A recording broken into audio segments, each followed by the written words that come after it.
The history of architecture is about as long as the history of humanity itself, and probably just as complex. The exact origin of architecture could be said to date to the Neolithic period, around 10,000 BC, or simply when people stopped living in caves and started handling the way they wanted their houses to look and feel. The architecture that we're talking about today is commonly assessed through visual terms and subject to ocular perception. But this urge to design an architectural artifact was fueled by much more than the mere need for aesthetic appeal. Architecture has proven to be many things: comfy, elegant, modern, brutal, indexical, vernacular. And yet, one of its most interesting aspects is its capacity to reflect the spirit of time, in a way that might be even more substantial than how we see it happen with art. The parallelism of the history of architecture to human history is justified by its strong material presence that serves as the best physical evidence of societal change. Just looking at the buildings made in different places at different times would help us understand the evolution of architecture and our past without using any words. Human actions were embodied in architecture and further clarified through the persistent endeavor to protect some of the built heritage and to decide to let the rest of it fade and decay.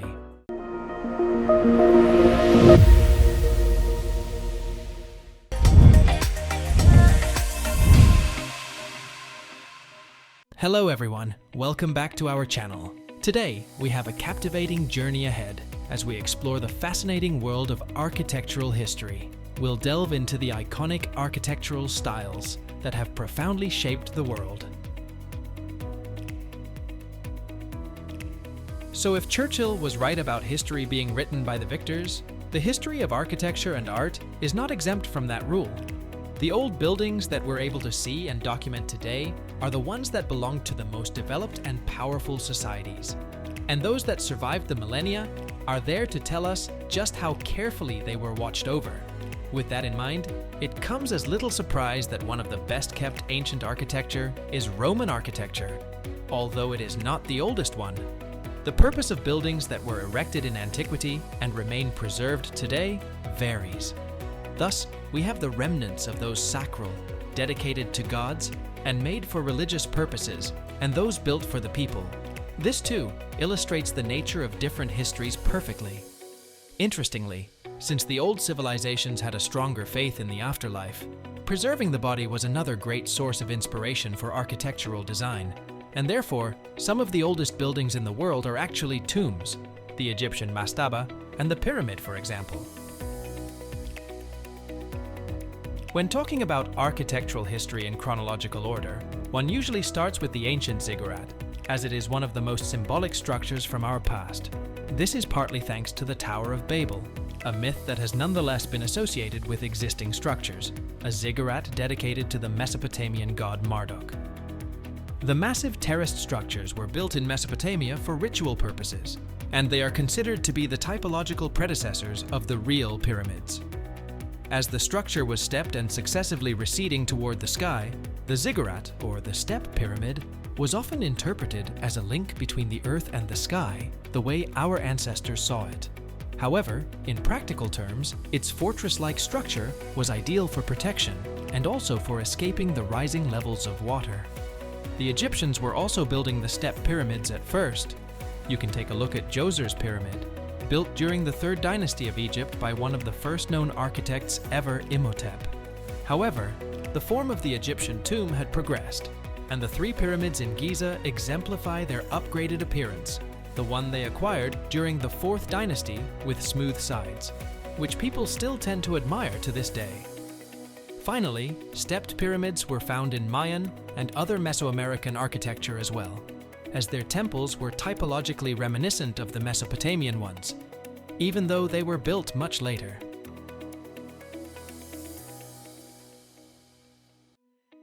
Then, on the other hand, the Hellenic people used to build temples in a completely different architectural manner and styles. The society of ancient Greece was the one to introduce the concept of public spaces, with the advent of the public square called agora. Placing an emphasis on civic life, ancient Greek architecture was born of democracy and devoted to the people. The temple was part of the agora, and although monumental, its character was open and the program was inverted. the rituals were carried out outside the temple. Instead of securing their temples with massive stone walls, the Greeks used columns and canopies. Interestingly, the Greeks designed them to correct the distortion of human vision. They were the first ones to notice the incapability of our eyes to perceive objects as they truly are, and to use this as an input for architectural design, as they introduced the entasis, the intentional curvature of all lines on a temple. The curvature, paradoxically, helped the human eye see the temple as if it were straight. If you're enjoying this video, please be sure to give it a thumbs up and subscribe to our channel for more interesting episodes. After the Romans had conquered the Greek territories, they virtually took over and strongly influenced most of the Western architecture over the next centuries. While greatly inspired, for lack of a better word, by Greek architecture, the Romans introduced quite a few immense innovations themselves. The arch, an eminent architectural element that you wouldn't believe was not used before the Romans mastered it. The Etruscans came up with the concept though. And concrete, although it was a bit different from the material we use extensively today. The rest is, literally, history. It was finally possible to build the dome, an early example of which we can see as part of the Pantheon, and to work with different types of arcades, helping the Romans make their aqueducts and triumphal gates. Furthermore, the evolution of architecture continued as ancient Roman architecture served as a starting point for Byzantine architecture, which gained independence once the Eastern Roman Empire separated from Rome and established a capital in Constantinople, then known as Byzantium, on the territory of today's Istanbul. One of its main contributions is the further development of the dome, since they found a way to raise it on piers, using the three-dimensional triangular surfaces called pendentives. This means that it was no longer necessary for the dome to have a massive support beneath it, and if you think of it, most of the domes you see today sort of float above you. However, although it has made a major impact on European architecture, this architectural style is now best known for its transformation into the Ottoman Empire architecture, once the Byzantine territories were defeated by the Turks in the 15th century. Consequently, the building design started reflecting the Islamic sensibility and gave rise to a new kind of architecture. The medieval period was almost as dark in architecture as it was in other aspects.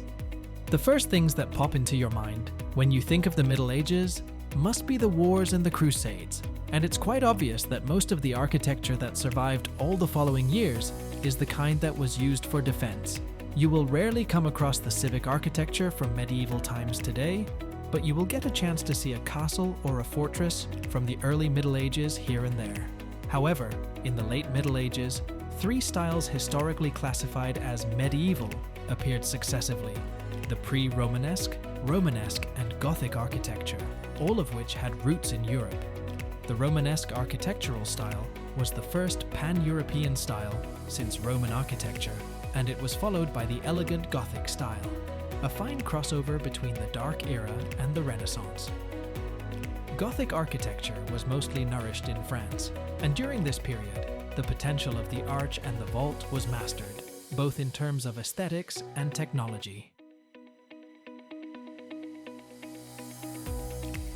Many important things happened on the verge of the 19th century, both for the arts and architecture.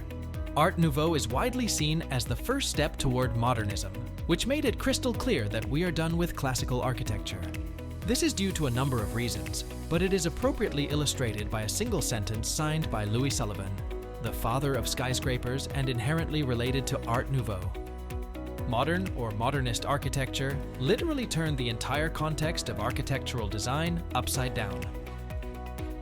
Coinciding with some of the major cultural movements, such as the Bauhaus and De Stijl, it introduced functionalism and purified architectural form to the most radical extremes. It is possible to argue that it was simultaneously liberating and imprisoning, having made the architecture free of ornament and confined by the universal language. Despite the latter and the fact that its scope is still quite vague, even from today's point of view, modernism came as one of the most important shifts in architectural design, expression, and styles. Its significance lies in the fact that it continues to inspire architects today, both in a good and a bad way, and of course because it was able to evoke a critical response. The contemporary always seems to be shifting forward, thus writing about the present in a historical context seems tricky. If you take a look at the way architects approach design today, you'll find several different responses. Some of them are neo-modern, as we have entered the phase that is very distant from the modern period, so this revival is possible. Some still remind us of postmodernism, and some we are not sure how to call deconstructivism perhaps, or parametricism, as a possibly new type of universal language, or something else that hasn't been named yet. Technological improvements, especially computer programs, but also the ones that are directly related to construction, make almost everything seem possible. The only relevant parameter in architecture is the cost, and of course, ethics. But as mentioned earlier, architecture rarely escapes the imprints of the era it is being built in, and whatever becomes out of it in the next few decades will be the echo of our generation. Another possible way of looking at it is adopting the idea that history reoccurs, which would mean that postmodernism was the contemporary version of the Baroque, and we are much more likely to return to the new revivals. Thank you for joining us on this captivating architectural journey through time. We've explored the evolution of architectural styles. If you enjoyed this video, please hit the like button, subscribe to our channel, and ring the notification bell for more exciting content. Until next time, peace.